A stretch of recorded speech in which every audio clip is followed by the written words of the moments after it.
Good Friday morning, everyone, and thank you for tuning in to yet another weekly Friday edition of the Alan Fitz podcast, also known as The Chat, here at sunrise on this Friday morning. Good morning to you. My name is Alan Fitz. I am the host for the program, and welcome into the show.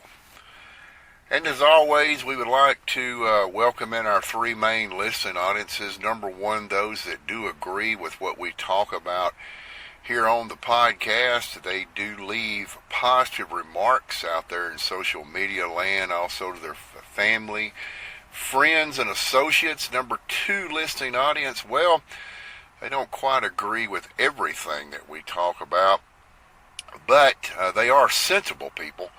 And they do leave constructive criticism. We do appreciate that. And yes, we do read your constructive criticism, and we do take it in consideration. And of course, last but not least, these are the people that motivate me to continue on with the chat every Friday morning. Yes, ladies and gentlemen, it's the haters out there, and as long as they keep going, the chat keeps going. Because you see, folks, they can't stop the chat.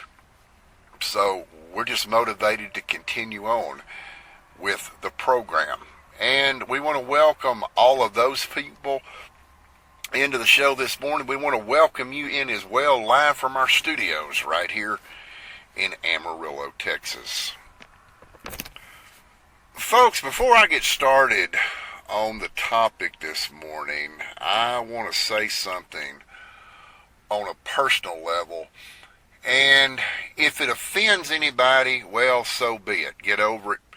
As they used to say in the movie Major Payne, suck it up, Buttercup, because it is what it is. But this late night, Friday and Saturday night, late night motorcycle racing that is going on here in Amarillo, it's catching up to some people.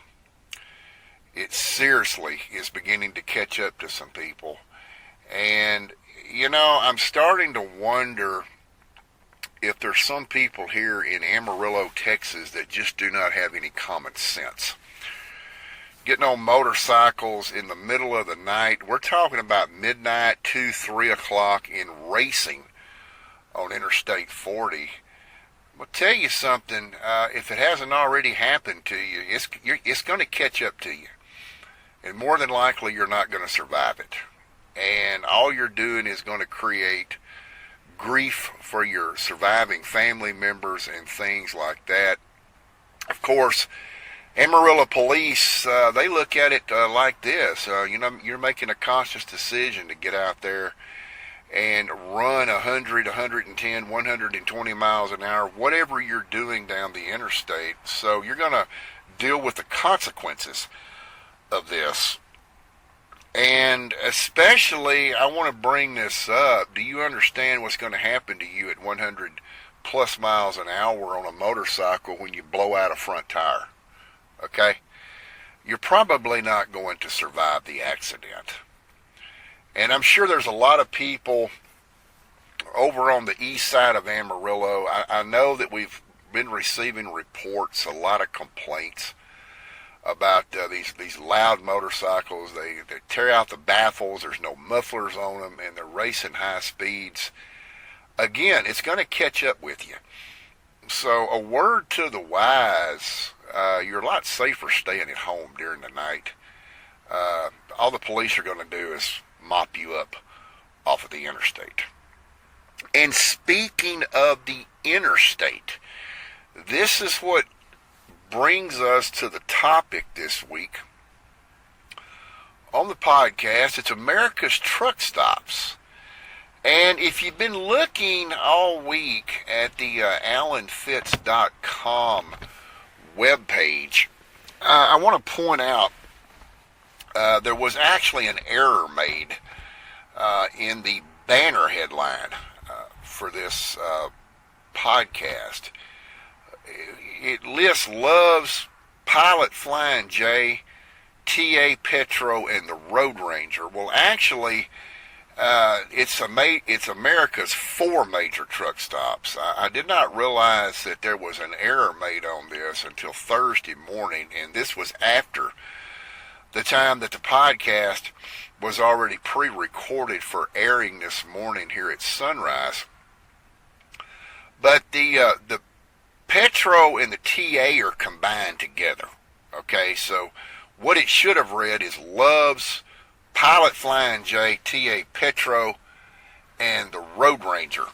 So we're going to talk about America's 4 major truck stops on the show this morning, ladies and gentlemen. And, you know, I've said this before on the podcast. Of course, I know, especially the haters out there, it goes in one ear and out the other, and we could care less about the haters. And I think everybody listening to this podcast knows exactly who I'm talking about. They'll never be more than what they are now.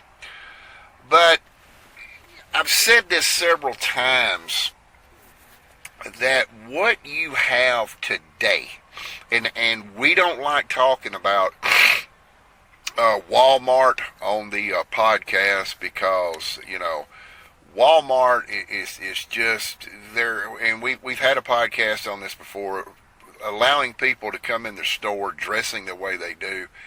I've actually lost a lot of respect for Walmart, and I shop at different places.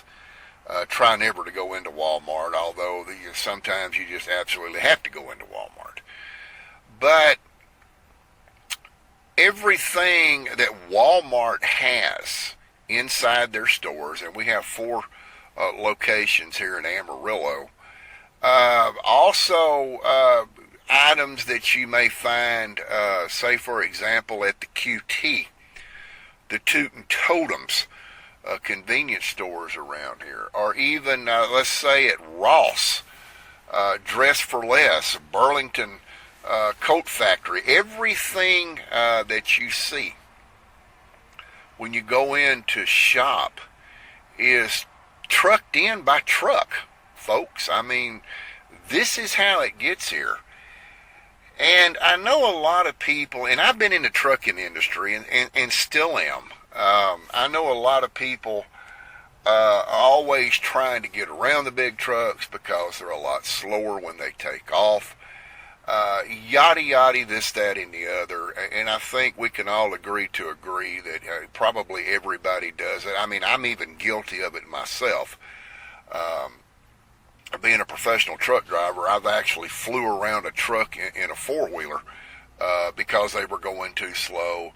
But of course, you know, here in Amarillo, everybody's always going to a fire that never has any smoke. It just seems like people have to drive 100 miles an hour no matter where they go. They don't have any respect for other drivers out there. It's not about driving Texas the friendly way. It's about getting there with the foot to the pedal to the floor constantly. I mean, from the time they get up in the morning, all they study about is how fast they can get somewhere. Have you ever thought about what would happen if there were no truck drivers in this country? Let's stop for a minute and think what would happen to the United States of America if one day, just for 24 hours, the trucking industry stopped in this country. Well, ladies and gentlemen, I'm here to tell you it would be SOL, so to speak. Everything would start going away. There would be no replenishment of anything, especially in Walmarts, especially in Targets, especially in Tootin' Totem, even hospitals, for a matter of fact, wouldn't even be able to replenish their medical supplies. The podcast topic today is America's truck stops. And one of the reasons that I wanted to bring this to the show is, in a way, we're paying tribute on this podcast, folks, to America's truck drivers out there.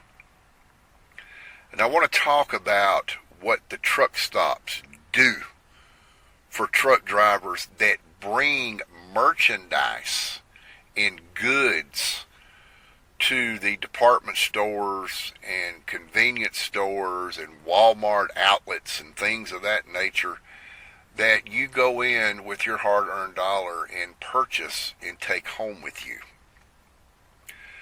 A lot of truck drivers out there don't get any respect.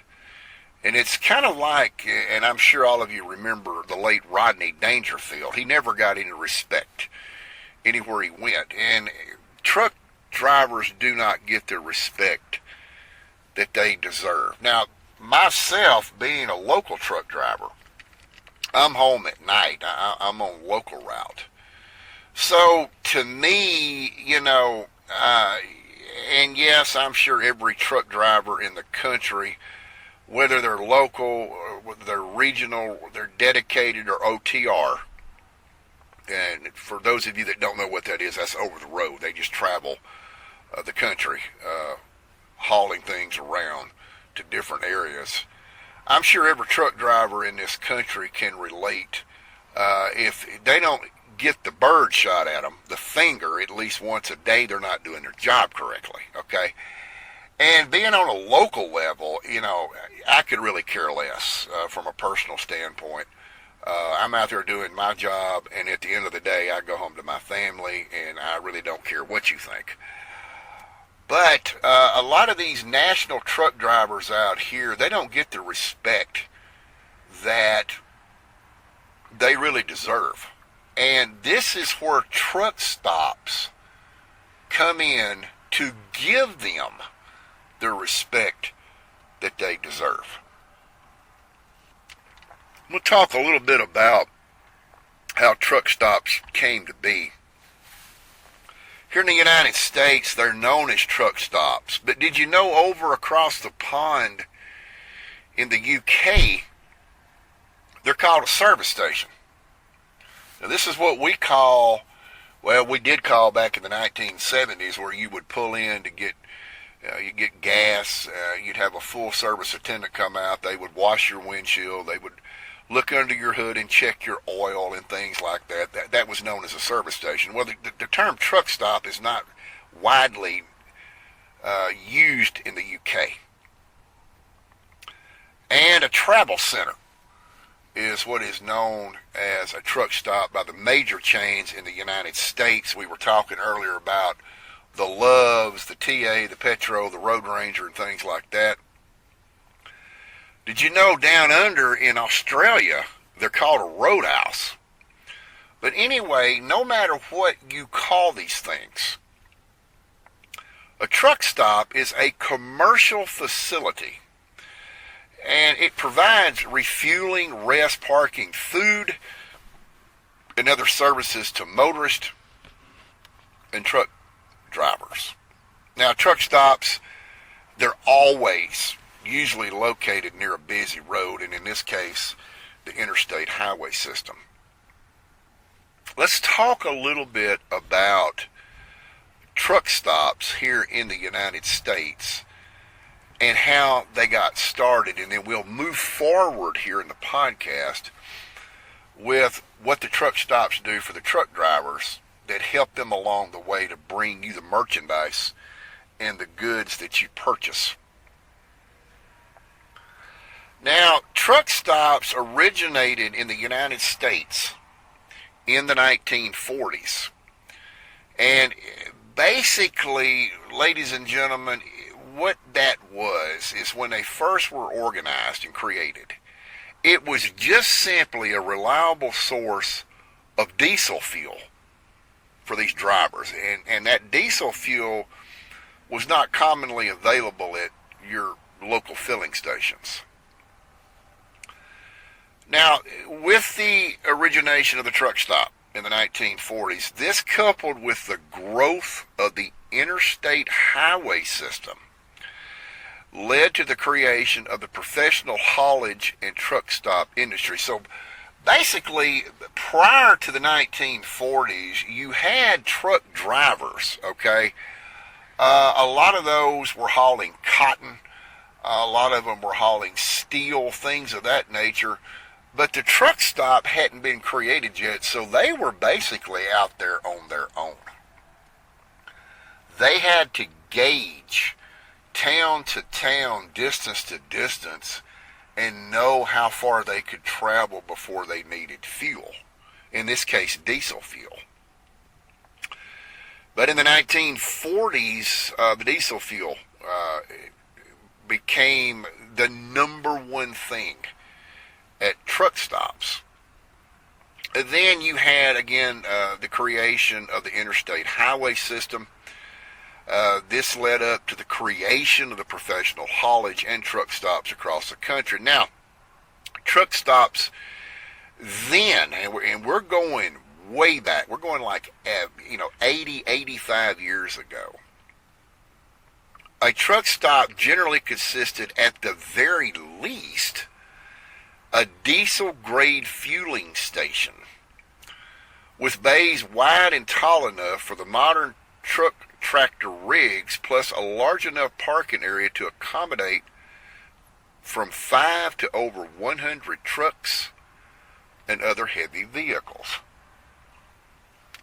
Now, I want to point out something here on the podcast, ladies and gentlemen, that confuses people sometimes.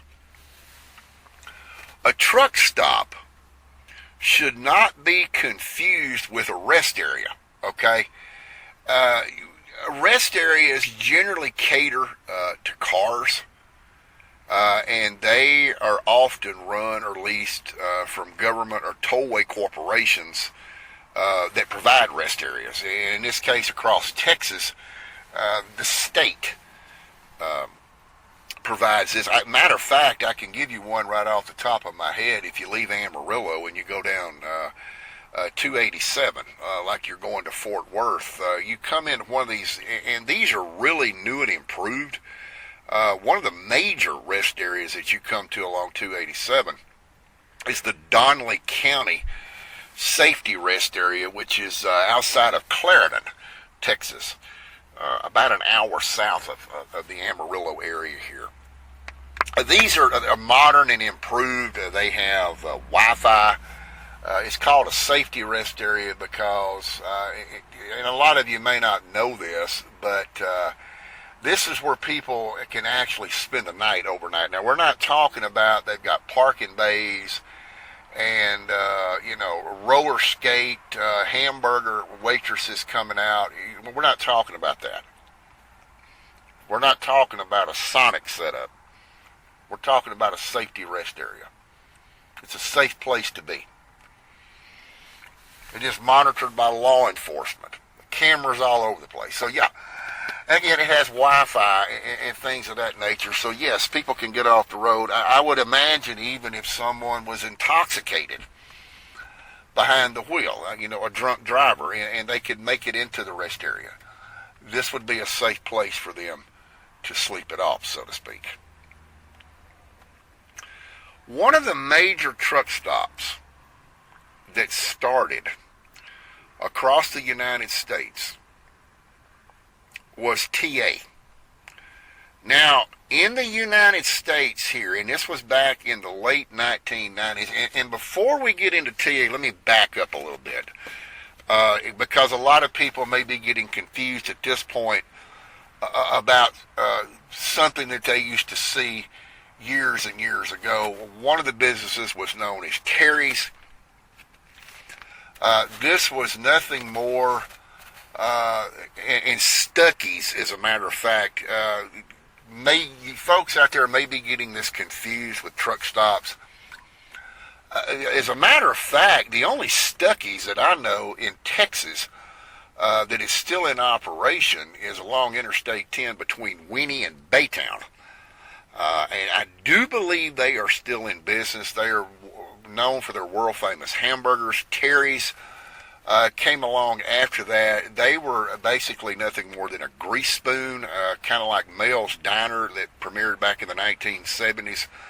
on the television show Alice. It had Linda Lavin, Vic Tayback, Beth Howland, people of that may be what you're getting confused as a truck stop, because it did show in some of the credits on Alice that there were some trucks parked out in the front of Mel's Diner.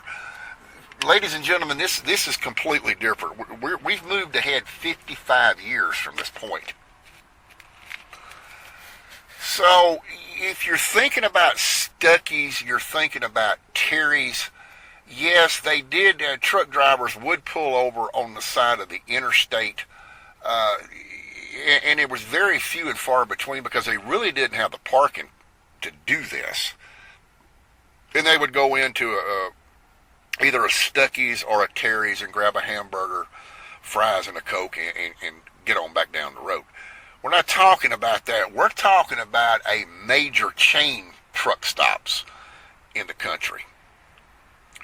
And one of them that I want to point out was the Truck Stops of America, which was abbreviated TA. As a matter of fact, we have one right here in Amarillo off of Interstate 40. In the late 1990s, the Truck Stops of America, again T/A, changed its name to the Travel Centers of America to reflect a marketing strategy. Now, remember at the beginning of the podcast, I talked about where truck stops here in the United States, also the major chains are referred to as a travel center. We talked about a truck stop in the United States, a service station in the United Kingdom, and a roadhouse down in rural Australia. Well, this is where TA got its marketing strategy to change its name from the Travel Centers of America into the name that it's in now. Now, let me explain a little bit of how this came to be with TA. When TA, the Truck Stops of America, changed its name to the Travel Centers of America, it started confusing not only, well, we'll call them four-wheelers for now, but it also started confusing truck drivers, because there is no exact distinction between a truck stop and a travel center. Now, ladies and gentlemen, because there's no distinction between the two, there are some differences. One is size. I mean, these are a lot larger than a rest area or a Stuckey's or a Terry's that you would pull over on the side of the interstate. Okay, these have the adequate parking facilities for truck drivers. Also, their proximity to interstate highways and the major roads. And they also offer a number of services accessible to automobile and RV travelers, and with a certain emphasis on facility appearance. Many truck stop chains such as Lowe's, Flying J, and the TA also serve recreational vehicle markets. All the national chains now have established customer loyalty programs to promote repeated patronage. Now, we're going to talk a little bit in depth about truck stops on this program. Now that we have established where we are at with the truck stops, let's go back, and I want you to remember the four major truck stop chains. You have the Loves, the Pilot, Flying J. The Loves is the largest truck stop facility in the United States. The big yellow gasoline tankers and diesel tankers that you see out there on the roadways. The Loves is the number one in the United States. Now, Pilot and Flying J used to be two separate entities, but they merged together. So the Pilot and Flying J is the number two merged together truck stop facility in the United States. Then you have the TA and the Petro truck stops. These have merged together. They're the number 3 leading truck stop in the country. And then, of course, Road Ranger, which a lot of people don't know about. And we're going to get into Road Ranger a little bit later. But they are the number 4 truck stop in the United States. What makes truck stops home away from home for truck drivers? Because like I said earlier in the podcast, some truck drivers don't get any respect. It was like Rodney Dangerfield. I don't get any respect. Okay. And Rodney Dangerfield was famous for saying he didn't get any respect. A lot of truck drivers will also tell you they don't get any respect. So people got together and said, you know what, we need to do something about these truck drivers that don't get any respect. And we know that they are on the road all the time. They're away from their family. They're away from their friend. And a lot of them drive solo. Of course, you do have truck drivers that do team up. I never could stand driving with team because a passenger never shuts up. So, like in today's time, I drive solo. I don't have to listen to all of that. And a lot of truck drivers you'll see on the interstate highway system do drive alone. But that old road out there, that mother road that they're driving on, folks, it's a lonely journey, let me tell you. I've driven across this country. There's only 5 states in the continental United States that I haven't been to, and a lot of that has been by 18-wheeler truck tractor. So the truck stops kind of set the example, if you will, for the mother road truck driver to give them a place to feel at home while they are away from home. And a lot of these truck stops, they're basically all different names, different designs, things of that nature, but they all generally perform the same duty.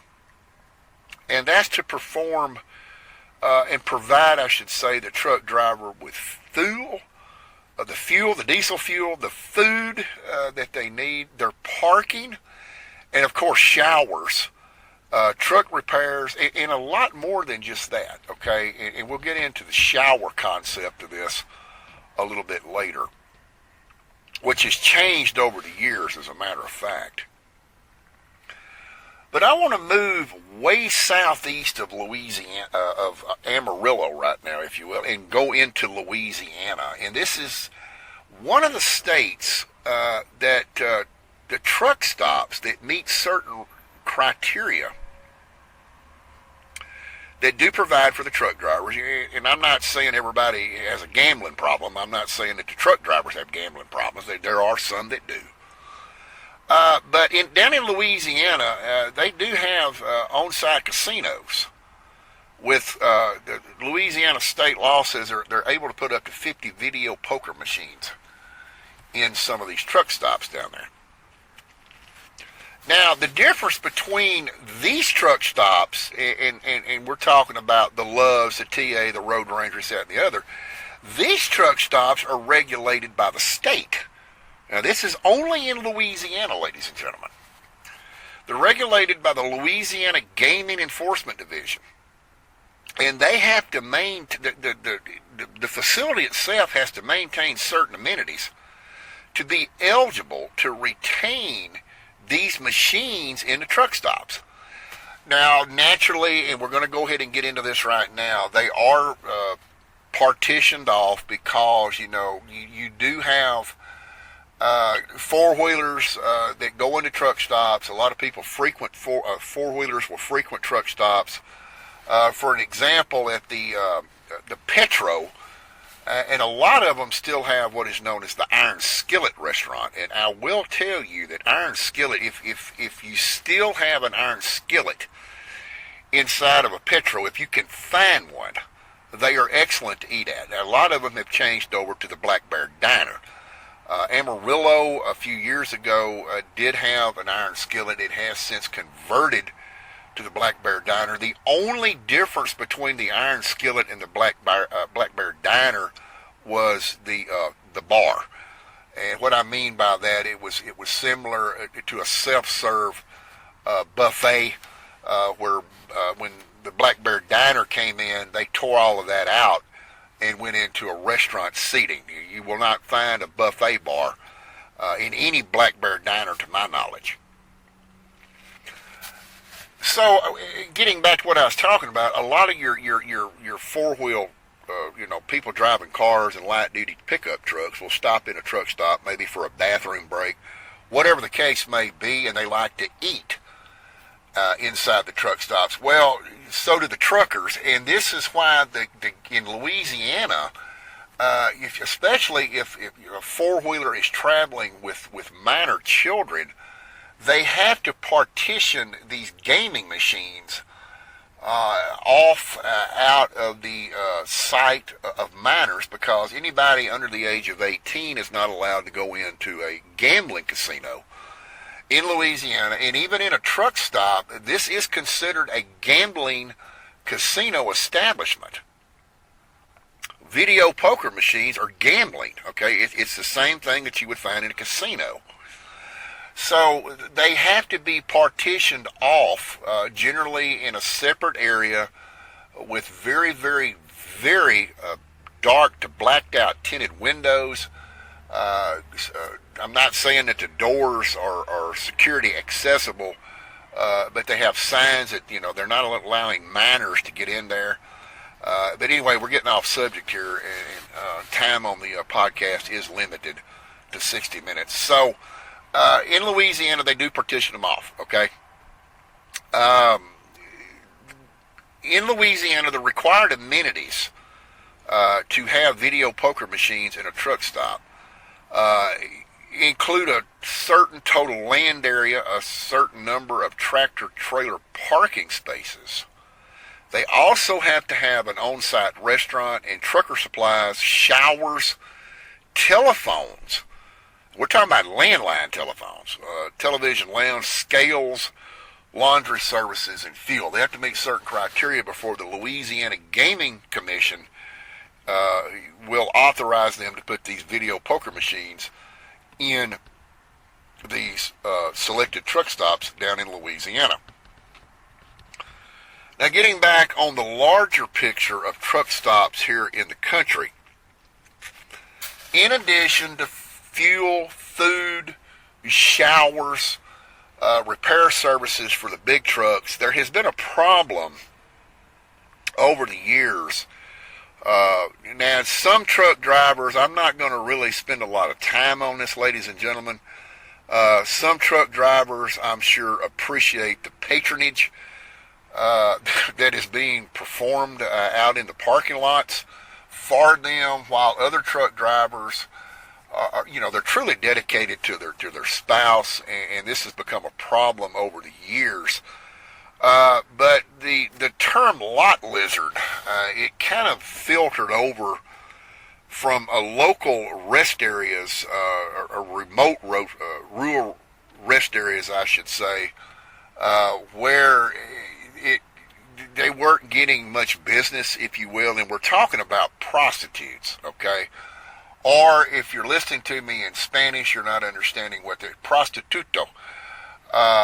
We're talking about, and truck drivers call them lot lizards, because what they do is they roam freely out in the parking lot, and they're like a lizard. They just go from place to place, and in this case, it was truck to truck. And lot lizards was actually, for those of you that may not know this, it was actually the term was coined from the J.T. Leroy novel Sarah. Okay, you can look that up on the internet, and it'll tell you exactly how the term lot lizard came to be. Now, lot lizards actually came in later into truck stops, but truck stops, when they first really started being developed here in the United States, folks, they were often depicted in a lot of films and novels, okay, And the truck stops were seedy places, if you will. In the beginning, they were frequented by aggressive bikers, petty criminals would hang out, and of course, the prostitutes. Now, I may be using an outdated stereotype when I use the term lot lizard.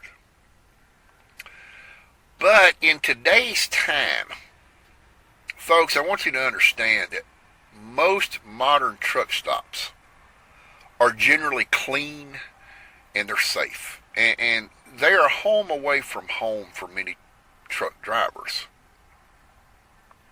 However, now because you have all this negativity on social media, most truck stops reflect the social environment of their local area. Consequently, one occasionally will find a seedy truck stop in a seedy area. One place I can think of is in Chicago, Illinois. You get up around any truck stop in that area, it's pretty seedy up through there. According to John McPhee's book, Uncommon Carriers, he said that truck stops in rural areas are typically very safe and wholesome. However, and he went on, as the distance to major cities decreases, the incidences of prostitution, drug peddling, saw a dramatic increase in the mid-2000s. The Vince Lombardi service area, I know exactly where this is at. This is up on the New Jersey Turnpike near New York City. To this date, still holds the record for the country's most rampant prostitution. And like I said earlier, I'm sure that there are some truck drivers out there. Ladies and gentlemen, and we're all adults here. We're all human. We all have needs. This is a professional job that the ladies do. Now men actually are in prostitution for the women. You see a lot of this, unfortunately, out in Las Vegas where it's completely illegal. But it's not just women prostitutes anymore, folks. It's men prostitutes as well. I know it's a professional job that they're doing, but let's all be adults here and all agree there's a lot of risk involved in that. Going out there and getting some strange like that. There's an old saying out there. My grandmother actually used to talk about this when I was a kid. We were always taught to stay away from such as that. But the two things that I remember my grandmother talked about is if Ajax can't wash it off and the late Billy Graham couldn't pray it off, well, you're pretty well going 6 foot under, if you know what I mean. The economics of truck stops have driven most of the small post-war operations out of business, okay? And they've been replaced with these large corporate chains or franchise truck stops. Truck drivers, again, I talked about at the beginning of the podcast, ladies and gentlemen, that they don't get any respect, but yet they're a captive market because the truck size and local regulations place severe restrictions on where a truck driver can park a load, especially a hazardous material load. And we're not going to get into that. They have to be in safe havens. That's for a different show. Anyway, moving forward, the initial investment in land, permits, equipment, and maintenance requirements are large and growing. And accordingly, some large truck stop chains have begun to cater to a wider range of the traveling public by combining truck stops and traditional gas stations. Now, with that just being said, combining the truck stops with convenience stores, I want to point out one truck stop across the United States has really gone above and beyond to do just that. And we have one location here in Amarillo. It's known as the Road Ranger. And their motto is a little R&R goes a long way. Whether you're looking for a little R&R on a long haul, a quick snack pick-me-up for the kids, or sparkling clean restrooms for your entire family, you'll find it all at Road Ranger. Our kitchen features a delicious assortment of fresh, hot, and cold items, and you'll find all the sundries and supplies you need for both home and on the road. Road Ranger stops are open 24/7, 365, and conveniently located along the most well-traveled highways and interstates across the Midwest and Southwest. Now, not all these truck stops do this. Road Ranger has, again, gone above and beyond when it comes to combining a truck stop with a convenience store.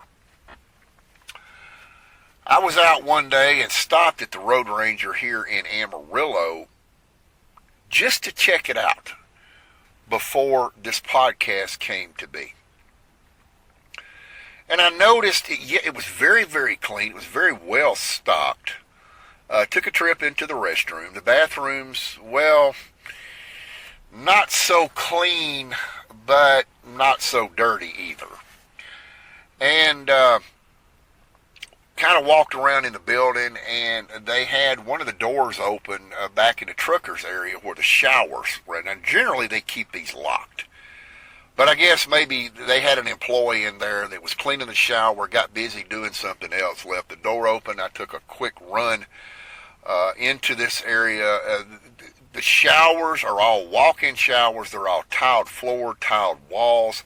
Very, very clean conditions. And one thing that I noticed about Road Ranger is that they're doing something now that you're not seeing every truck stop in the country doing just yet. I'm sure it's coming to this point.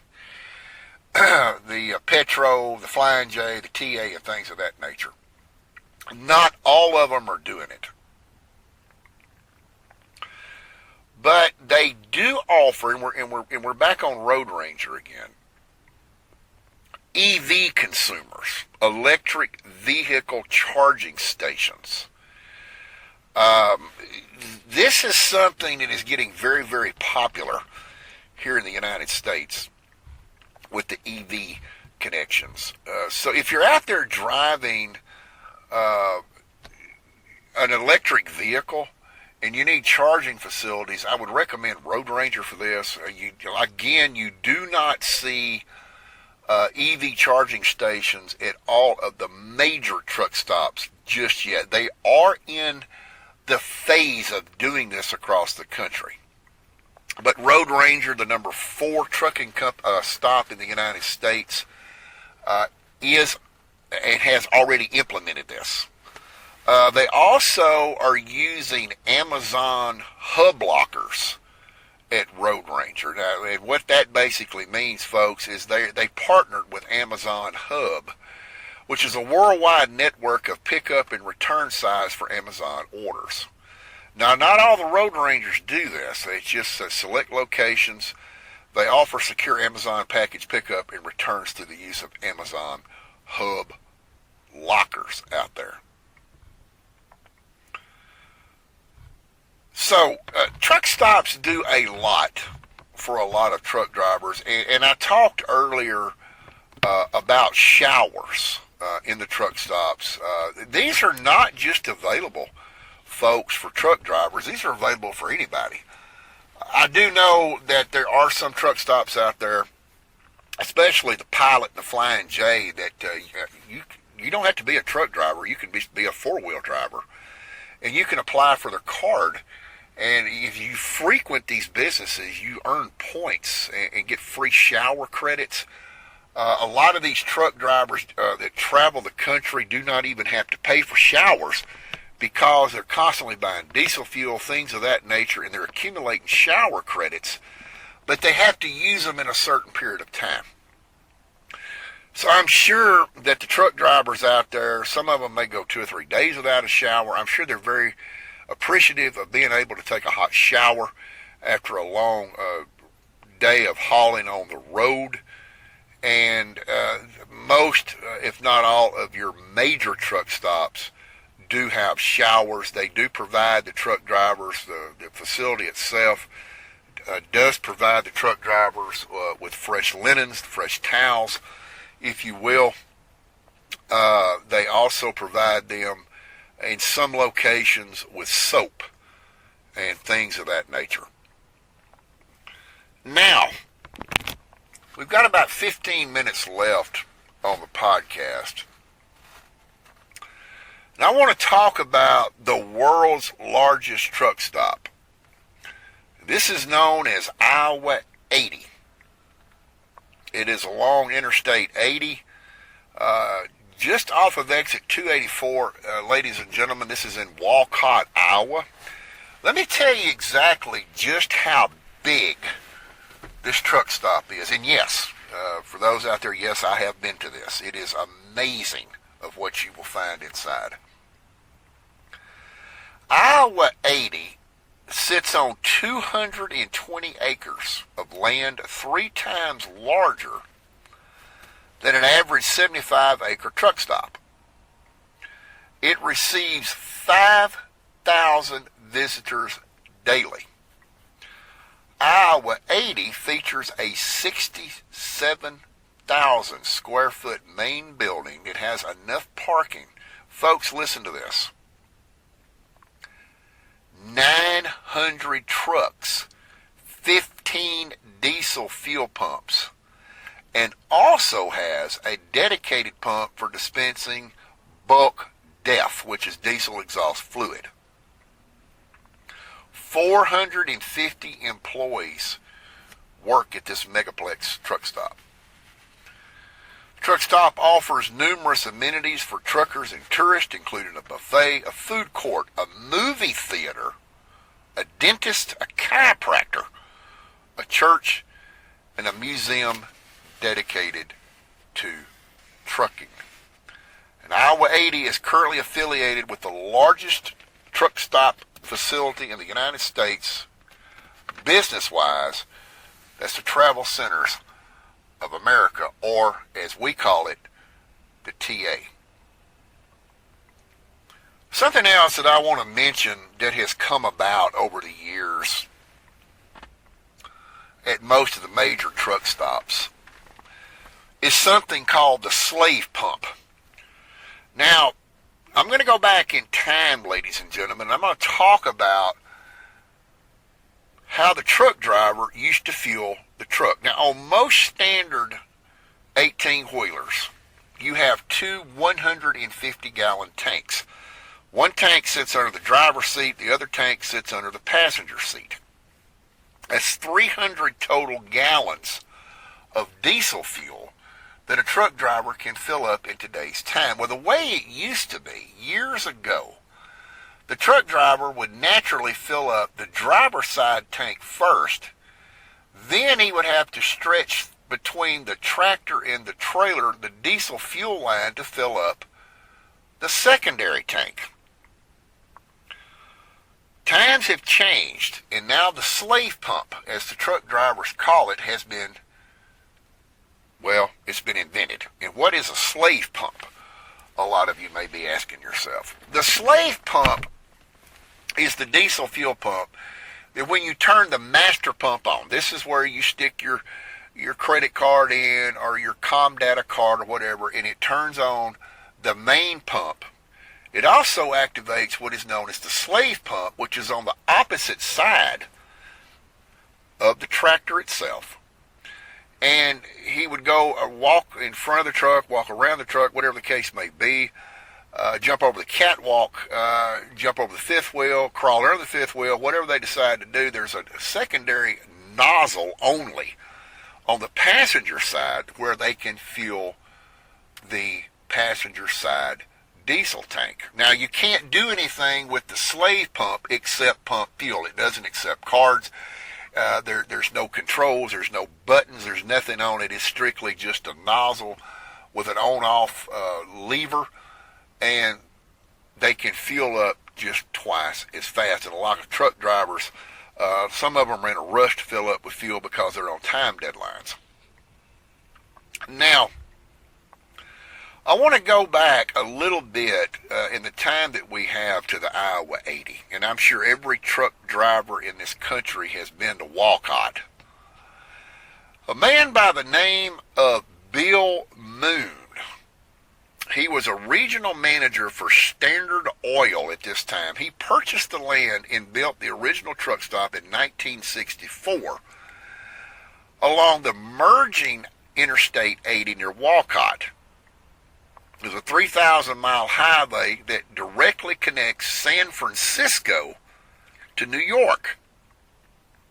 This is what Mr. Moon stated in the information that we have ascertained. As they were building I-80, my father was responsible for finding land and building truck stops for Standard.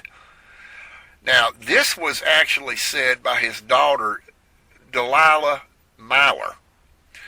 Initially a small white enamel building surrounded by the cornfields, it hosted a modern, modest trucker store, one lube bay, and a restaurant. Now, Bill Moon took direct control in September of 1965 and eventually purchased the site from the corporation in 1984. In 1992, the year that Mr. Bill Moon died, it became the Travel Centers of America franchise through the facility is still owned and operated by the Moon family in Iowa. In addition, the Iowa 80 Group also owns the Joplin Petro on Interstate 44 and Kenly 95 off of Interstate 95. In January of last year, 2025, Iowa 80 Group agreed to pay $390,000 in fines to the United States Environmental Protection Agency for alleged violations of the Federal Clean Water Act. Now, how did this fine come to be, you may be asking yourself.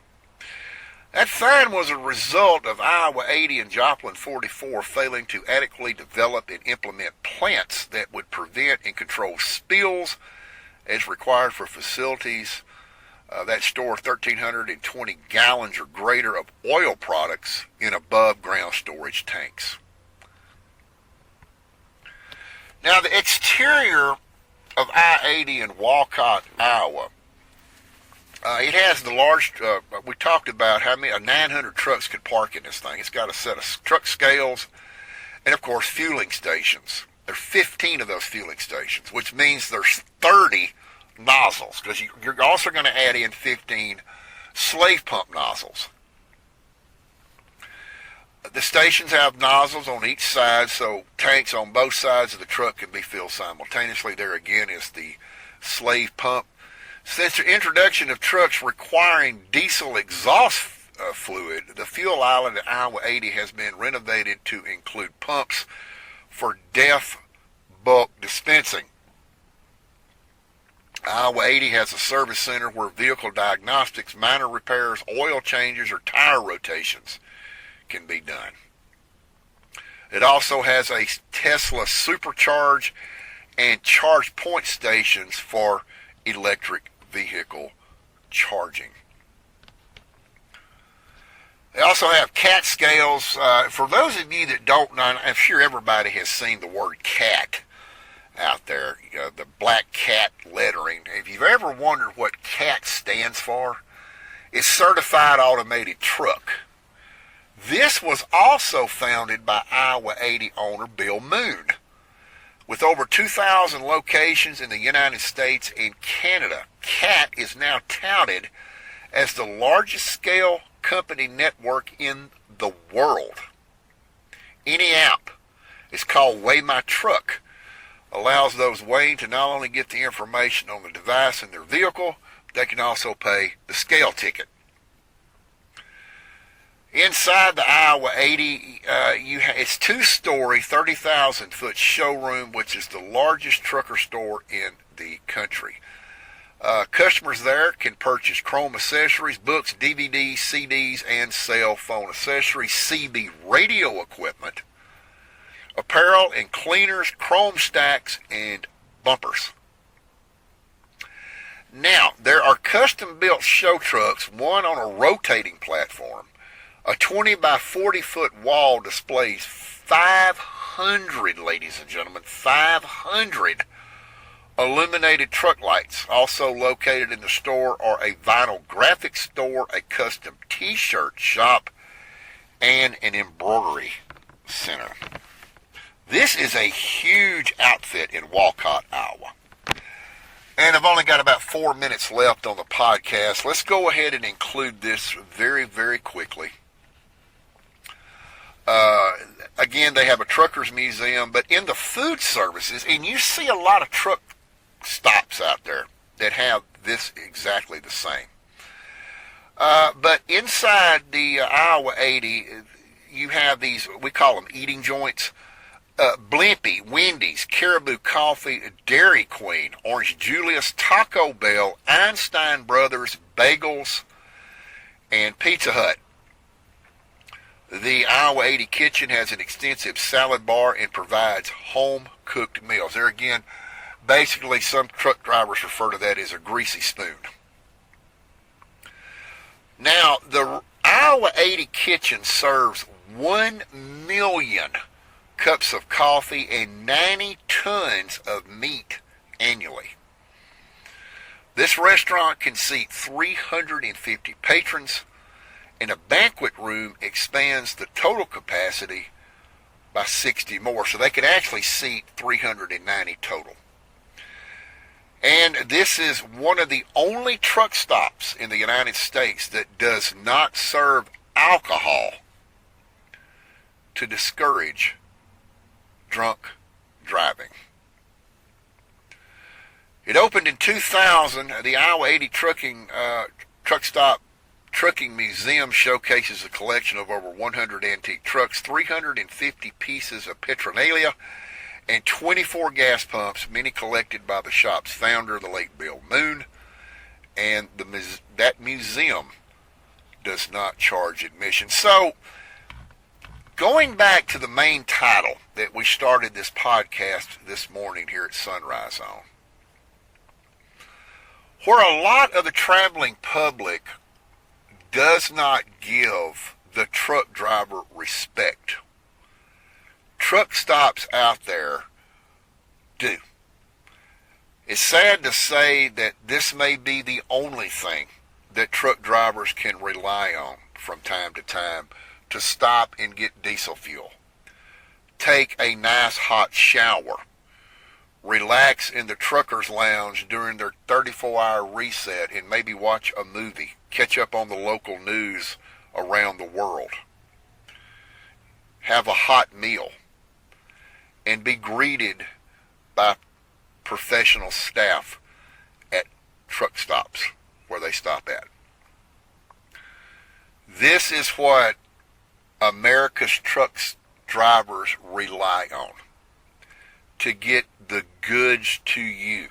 Again, in places like Walmart, Target, Burlington, wherever the case may be. I mean, folks, and we talked about the Dairy Queen is inside of Iowa 80. Yes, even the Dairy Queen itself relies on a truck to bring their supplies. So see, ladies and gentlemen, without truck drivers, there would be no survival in this country. I'm not telling you what to do here on the podcast, but I am suggesting that the next time you get up alongside of an 18-wheeler and your kids are pulling their arm up and down for him to pull the cord to shoot off the loud air horns that they have, take just a second to wave at that truck driver, because that truck driver out there is making your life a little bit simpler. And folks, with that being said, that will conclude this Friday Sunrise edition of the podcast. As always, you can go to this YouTube channel, which is alanfitz.com. Or actually on this YouTube channel, it's youtube.com/@AlanFitzPodcasting to check on the next topic that we will be talking about next Friday on the podcast. You can also visit alanfitz.com to check out additional podcast information. Please keep in mind, though, to check often, because these topics are subject to change without notice and give a different Friday date on them. So, with that being said, check out alanfitz.com. You will learn the topic of the next podcast. It should be posted on that page already. I haven't looked at it, so I'm not 100% sure what it's about just yet. And with that being said, have a great Friday, a wonderful weekend, and my friends, until we meet again next Friday at sunrise from right here in beautiful Amarillo, Texas, this is Alan Fitz saying bye for now.